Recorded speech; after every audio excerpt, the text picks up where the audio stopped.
Hey, what's up, everybody? Welcome back. I know you're probably wondering where the film room is this week. I promise it is coming. It is on its way. It's taking a little bit longer than usual to make this week, but it will be posted tomorrow morning at 9 a.m. Eastern Time. That is Saturday morning, 9 a.m. Eastern Time. Kind of throwing my thoughts into the discussion on Defensive Rookie of the Year this year because it's a very, very, very close race, but I'm kind of pushing my candidate that I think deserves to win it. So I think you guys are probably going to either really love or maybe really disagree with that episode, but either way, I felt like it was a case that needed to be made. So you'll see that tomorrow morning, but until then, we're going to dive into some picks against the spread. We got 3 more games we're going to be picking this week, courtesy of our amazing sponsor, MyBookie, and all 3 of these games are brutally close. They can really go either way, kind of like last week's picks. The only one I hit on was Carolina and Baltimore, which ironically was the one I was least confident in, but you know, that's the nature of the NFL. When you're picking super close games, it's a lot of the time it's really just a coin flip. But so, you know, with that said, let's start out with the Chargers going up to Seattle to face the Seahawks, and this is a straight up pick 'em. I mean, it is dead even right now. The line's kind of gone back and forth throughout the week, but right now, at least at the time of me recording this today, it is a straight up pick 'em. So it's extremely close. Personally, for me, I'm betting on the Seahawks because they are a very, very hot team right now. I made a video earlier in the season talking about their offensive line and how they really were not as bad as everyone expected them to be, even though they gave up a lot of sacks in the first few weeks. The box score kind of lied, and the line was a lot better than people thought.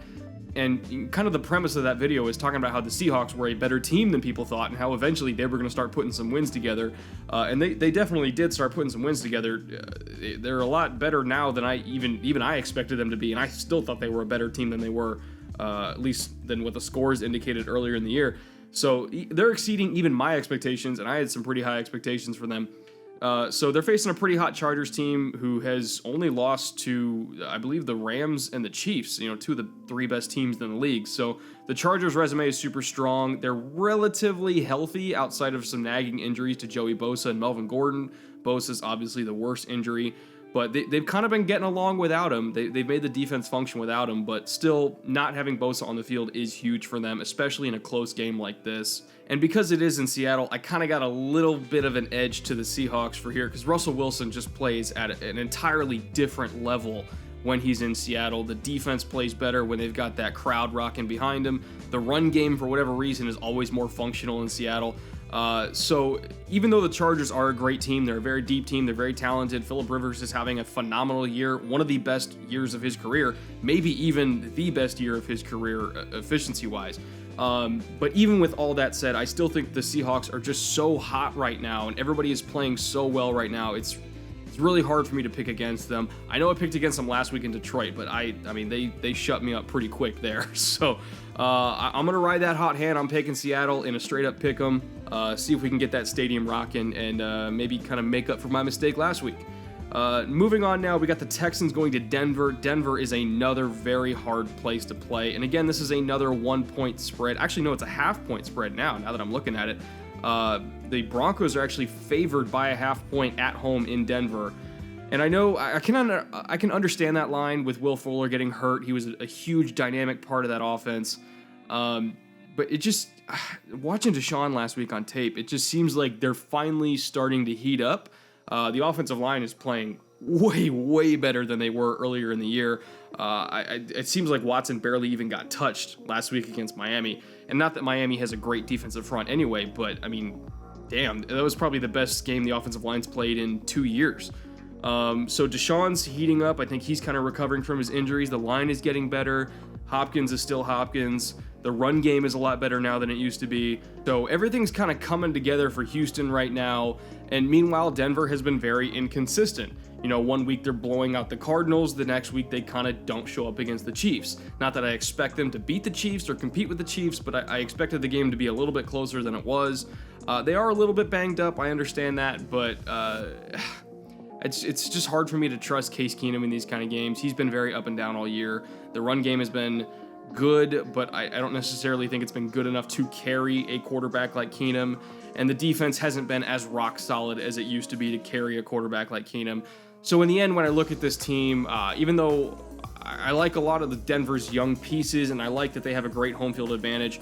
Just when I look at the pure matchup between a Deshaun Watson-led offense that's really starting to get hot and a Denver-led offense led by Case Keenum that you never really know what you're going to get from week to week. Even though the Broncos are favored in this game, I am going to bet on Houston because, half-point game is basically a straight-up pick 'em. So I am going to bet on Houston in this game. I think they're going to squeak away with a win. Not necessarily dominate, but I do think they are going to get the win. And I think it's a tale of two teams right now moving in two different directions. But anyway, that's enough for that game. Let's move on to the third and, at least in my opinion, the most intriguing game of the week. Unless you're a Packers or Patriots fan. But at least to me, the most intriguing game of the week is the Rams going to visit the Saints in New Orleans. You could argue that this is an NFC Championship game preview in early November, so I'm super stoked for it. I think matchup-wise, I lean more towards the Saints in this game. They're only a half-point favorite, which I know sounds weird that an undefeated team is not the favorite, but New Orleans is the favorite in this game because it's in New Orleans. They're a good team, or not even good, they're a great team at a neutral site, but in the dome, just something takes over the Saints, and they play at a totally different level on both sides of the ball, really. I mean, Drew Brees is a great quarterback on the road, but when you put him in that dome, it's just something takes over that offense, and it's an absolutely brutally efficient, almost unstoppable machine when they're in New Orleans. And even though the Rams have a lot of pieces on defense I like, they've been a little inconsistent as it is. And when you throw a defense that I think has some very legitimate personnel matchup issues with the Saints, you put Marcus Peters on Michael Thomas, and I think Michael Thomas wins that all day long. If you put that matchup in the dome where Michael Thomas is also, just like Drew Brees, a totally different level of player, that spells trouble for the Rams. Not to mention the Saints' run defense is arguably the best in the league, and I feel like the Rams kind of live and die by what Todd Gurley does. This is a rough matchup for the Rams. As complete a team as they are, as good a team they are, as well coached a team as they are, they're going up against a great team playing in a very, very tough environment that happens to also match up well scheme-wise and personnel-wise with what the Rams want to do. So if they were going to lose any game this year, I would pick this one. It's a really, really tough assignment for them. So the Saints are favored by a half point. I am betting on them to win by a field goal. I think they cover that half point and they get the win. Again, half point is basically a pick 'em. So if I'm picking the Saints at home, I feel good about that against literally anybody, including the undefeated Rams. So that'll about wrap it up for this week. Again, I want to thank our sponsor, MyBookie, for making this video possible, especially since a lot of you guys have been asking for my picks against the spread for, literally half the season before I started doing it. So again, thank you to MyBookie. If you guys want to bet on any of these games or any of the other games this weekend or college football this weekend or NBA or the elections, anything you guys want to bet on, MyBookie has it. Just go to the link in the description below, enter promo code Brett when you sign up and deposit, and you can get up to 100% sign-up bonus on a deposit of up to $1,000, which it's huge. It's a lot of free money to play with there.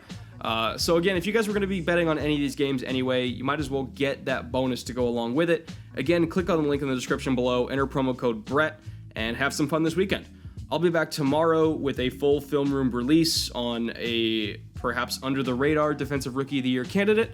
And until then, I'll see you guys later.